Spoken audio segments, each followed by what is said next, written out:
நெல்லை மாவட்டம் வள்ளியூரில் பெய்த தொடர் கனமழையால் தற்காலிக பேருந்து நிலையத்தில் குளம் போல தண்ணீர் தேங்கி இருக்கிறது. கூடுதல் தகவல்களை வழங்குகிறார் செய்தியாளர் ஆனந்த்.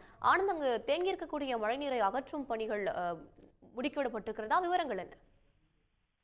நிச்சயமாக நெல்லை மாவட்டம் வள்ளியூர் பகுதியில் கடந்த சில நாட்களுக்கு முன்பு கடும் வெயில் வாட்டி வந்தது.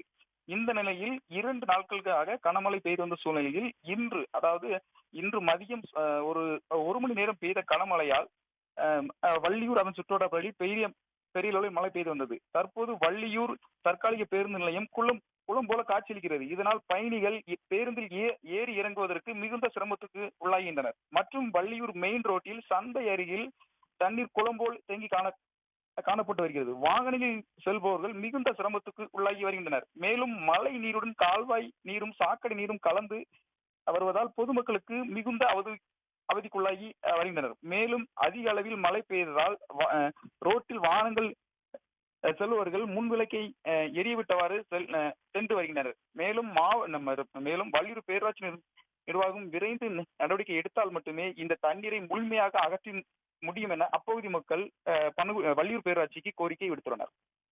விவரங்களுக்கு நன்றி ஆனந்த்.